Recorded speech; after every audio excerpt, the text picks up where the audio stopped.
of the modern era to be inducted since 2015, and he will be taking his rightful place alongside BJ Penn and Forrest Griffin.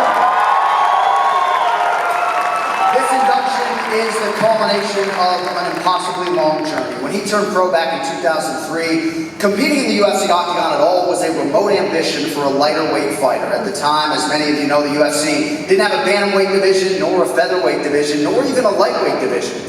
For smaller fighters, there was no trail to the UFC. So our next Hall of Famer blazed his own. He captured every title out there until finally he and others had made so much noise in their respective divisions that the UFC had no choice but to pay attention. And his is a legacy that is still growing thanks to the generation of talent he trains and mentors at Team Alpha Male. Here to speak about the man, his career, and his far-reaching impact, please welcome UFC flyweight contender Joseph Benavidez and the reigning UFC bantamweight champion of the world, Cody Garbrandt.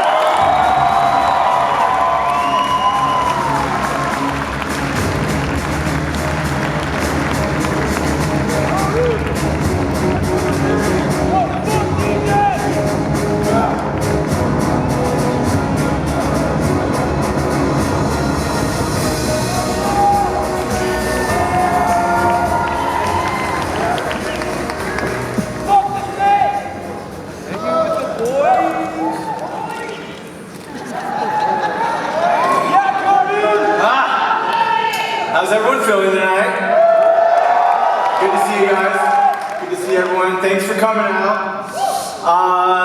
We're here today to celebrate the career of my friend Urijah Faber.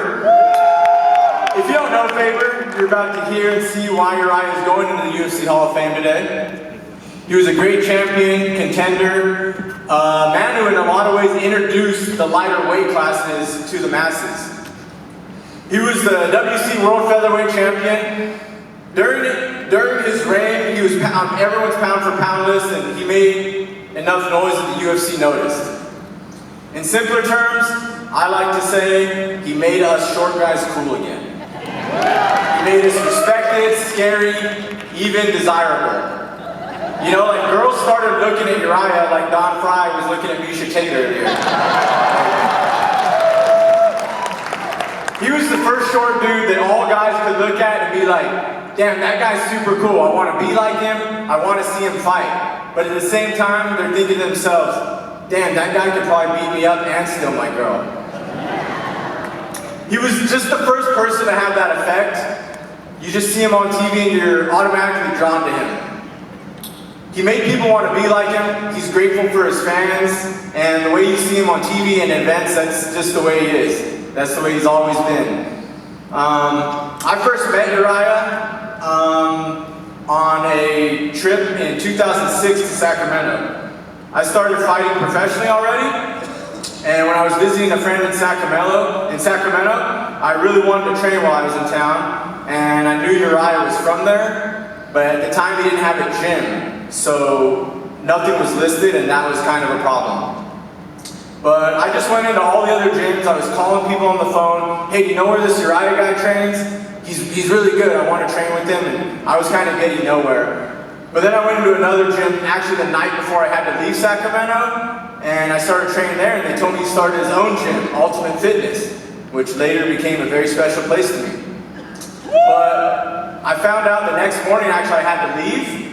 But as fate would have it, my flight actually got canceled. And I was able to find him, and I definitely did. When I met him, he was just super personable. I introduced myself, and I don't even know really what I was trying to accomplish that day, but Faber just knew. You know, he knows how to handle people and all the stuff like that. I told him I was in town for a day, and he didn't care I was in town for a day. He treated me like he knew me his whole life. And it really surprised me how cool he was, and that he would even talk to me. Nonetheless, want to train with me and take the time to train with me. So he tells me, dude, well, let's train. Like, that's what you're here for, you know, you're an up-and-comer. And I could just tell from the get-go that this guy was not only a great fighter, but that he just had a leadership in him, and there was so much to learn from him aside from fighting. Of course, we start training, and Faber catches me with his patented guillotine. Shit's sneaky. But there was just no ego there. He just showed me like how he did it and kind of how to get out of it. We started rolling again, and that's just kind of the way Alpha Male operates. It starts with Faber, kind of trickles down to everybody. If you don't have that positive outlook and are just, if you're not able to just treat people nice, you kind of just go out the window automatically. That's why you see all these studs that are so nice to everybody, like the most fan-friendly team ever. It starts with Faber. So, when we were done, to my surprise, he told me he was starting a gym and that I should move out. I was just kind of shocked. Like, I just thought I'd roll, and he said, "You're super good, you should move out here." I lived in New Mexico at the time, but sure enough, I started saving my money, and 3 months later, I drove all the way back to Sacramento in my 1986 Lincoln Continental. Yeah, all the way to Sacramento just to be a part of the team and, you know, the greatness to come. And I didn't really know what I was getting into and starting and how much would really happen from there and how much my life would change and how many people I would meet. And I never would have imagined that driving down there. But, you know, I believed in myself, and my friends and family believed I could be a successful fighter. And the fact that this guy who I barely met but was so established in the game believed in me, like, that's really what cemented it for me. But that's just the crazy thing about Faber. He believes in everyone, you know, that believes in him, and he wants everyone in the gym to succeed as much as he wants to succeed himself. You've seen it time and time again, him in the octagon. "Hey, give my boy TJ a title shot. You know, that's my boy." And, you know, that was moments after Urijah lost a title fight. That's the last thing that should be going through anyone's head. But Faber, the selfless, just great guy is, you know, give my friend a title shot. Same thing with Cody, you know? "Hey, give my boy Cody Garbrandt a title shot." And, you know, look how both those fights ended up. So that's pretty amazing.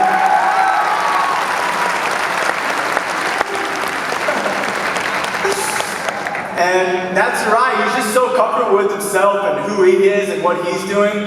He believes in his guys, you know, he just believes in his guys that much. He's invested in all of us from the start, all of us, you know, here today and having great careers. Like, he invests in that so much, and that's a huge reason for the success of me and the rest of the team and everyone involved with Alpha Male. In my early days at the gym, Urijah was the king of the featherweights and was kind of everything in the WC. He was blowing up. He was beating guys like Dominic Cruz, Jeff Curran, Jens Pulver, and he was really the face of the WC. Then a month before I actually made my WC, which I definitely wouldn't have made it there without him, there was times, you know, I was 9-0, and the guy I was in with an interview sitting on the floor, and he would tell the interviewer, "This guy's the best bantamweight in the world." You know, and I'm just sitting there on the floor like, "Really, this guy?" And at the time, Miguel Torres was champion, and, you know, I ended up fighting him, but he didn't have to do that. I was sitting on the floor, and he's telling guys I'm, you know, the best bantamweight in the world in his own interview. So it was kind of crazy.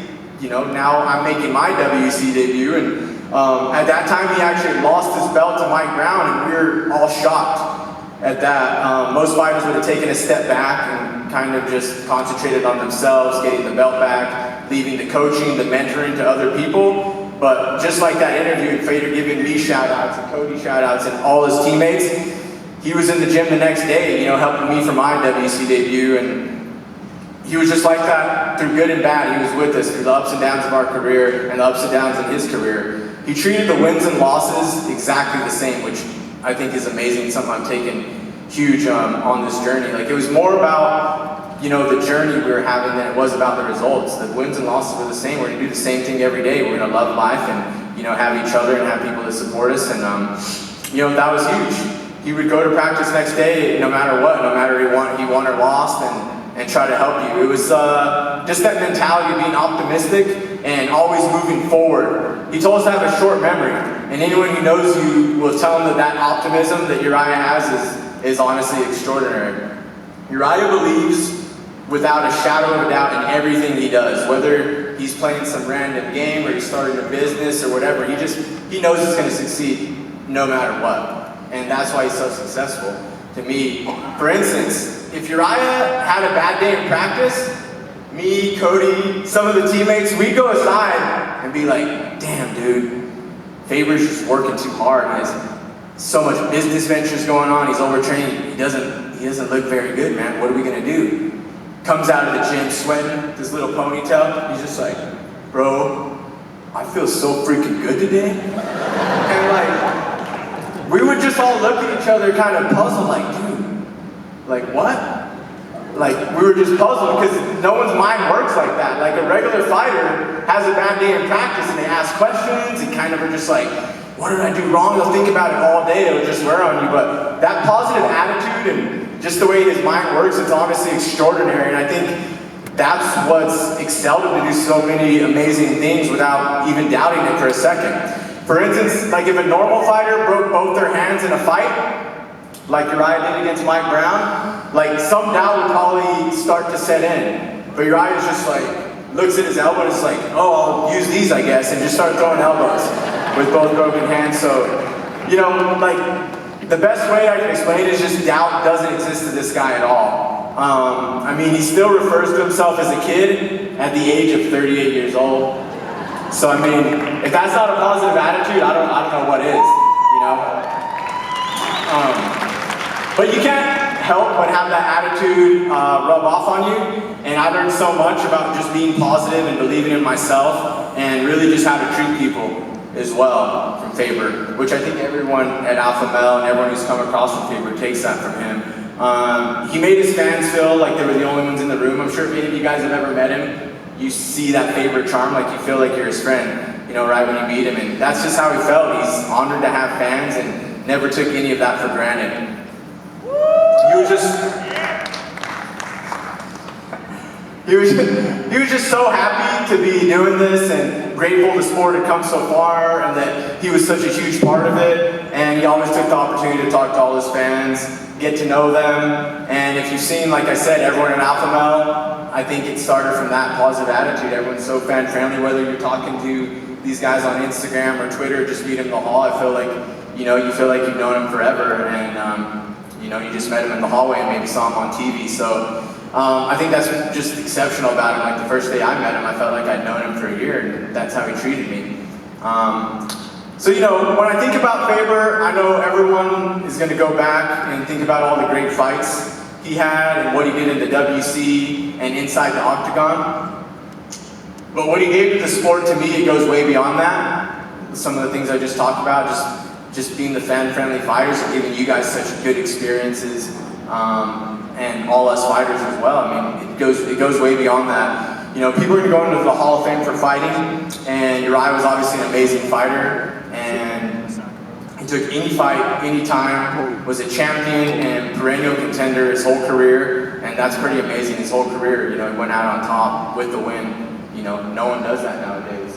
You know, the only way to know you shouldn't fight anymore is to find out you can't fight anymore.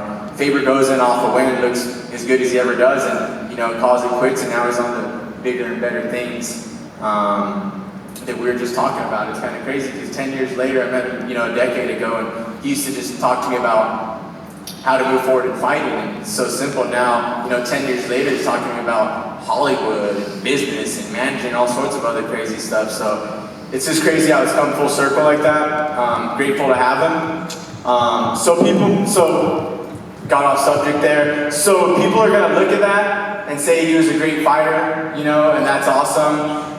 But I think that's gonna carry on. You know, people are gonna continue fighting, looking at him as a great fighter, and enter the Hall of Fame. That'll be their real last impact on fighting once they go into the Hall of Fame, is they're fighting exactly. But for him, there's going to be Hall of Famers that follow after him that he had an impact on, that he molded, that he mentored, you know, that have that touch of Urijah Faber when they go into the Hall of Fame, you know, at points later, which there will be many, trust me. And they'll have that connection to Faber in some way, and I just feel like that may be his real legacy, is just all the people he helped. That's really what you think about. And I just think we're lucky that he chose fighting is his main thing. To me, Faber could be anything he wanted to. And I just feel everyone he's impacted is lucky that he had a passion for this. I'm definitely lucky and grateful he does. And I'm sure everyone else who knows him feels the same way. So, thank you.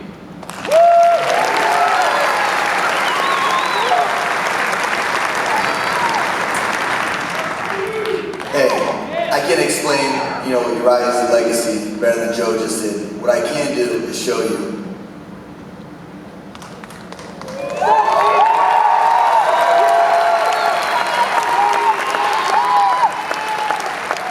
This is Uriah's legacy right here. I wouldn't be the UFC Bantamweight champion without Urijah. There wouldn't even be a UFC Bantamweight division without Urijah Faber. Here's a special look back on his Hall of Fame career.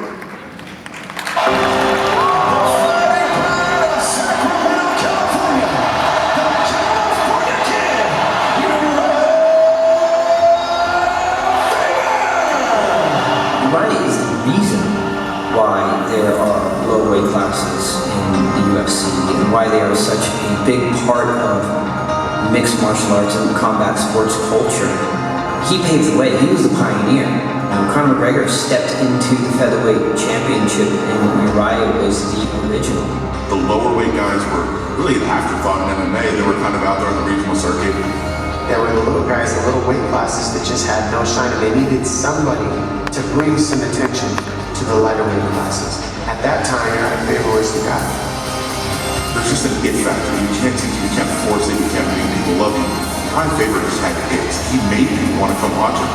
Guy without a shirt, with the cornrows, with the, you know, hey mom, this is coming out. People started to realize the lighter weight divisions is where a lot of the action is. Do you like the work of Urijah Faber? He was a WEC champion, and along the way, beat some all-time greats. That's it, that's it. Here's how. The speed and the pace just too much for Dominic Cruz. Urijah was ruling the WEC. He was the greatest mixed martial arts in the world in the lighter weight classes. If you're one of those people who get caught up in Urijah Faber never won a UFC title, you were missing the point. Right now, fans look at Ronda Rousey as somebody who really, you know, created the women's division. She forced the hand to make a women's division. Urijah Faber almost did that for the lighter weight classes. He rose everybody up in those lighter weight classes, and all the guys now, like Demetrius Johnson, like Cody Garbrandt, Dominic Cruz, all those guys really have to thank Urijah Faber for bringing that aspect of the sport in, where people wanted to watch the lighter guys fight.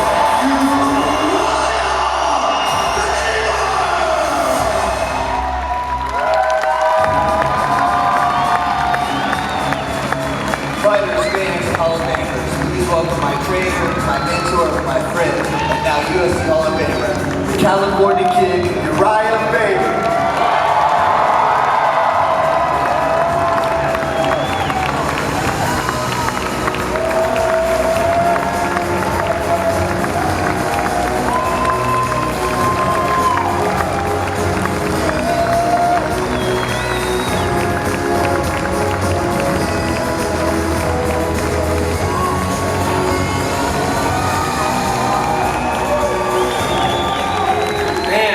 I think it's called an apple in the entertainment industry. It's what they give you to stand on when you're not tall enough for the podium. You get one of those? Do my best to wear some shoes. I've got them half on. I was gonna wear the flip-flops, but you know, it is what it is. Hey guys, what an honor to be here, especially with these legends that have been here. Don Fry, what a legend, huh? What a guy. Don Fry. Oh my gosh, I think back to watching these fights, just being a huge fan of the sport, and you know, 1994, I didn't know I was almost full grown at that time, and I thought I want to get in those no weight class tournaments. But you know, that confidence was something that was super important, and you know, I was the years of the hustler. As far as mixed martial arts go, it was a tough way to make a buck. Not like Cody. Hey, didn't Cody look good out here? Hey, Joseph said some stuff, but did Cody look good though? He was in here just flossing, let Joseph do all the work. That's cold.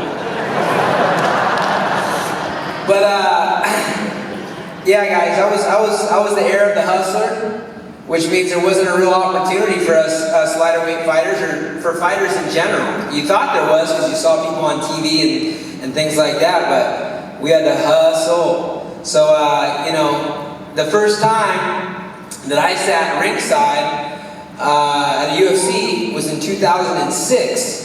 And I was sitting right next to Dana White, and he had no clue who I was.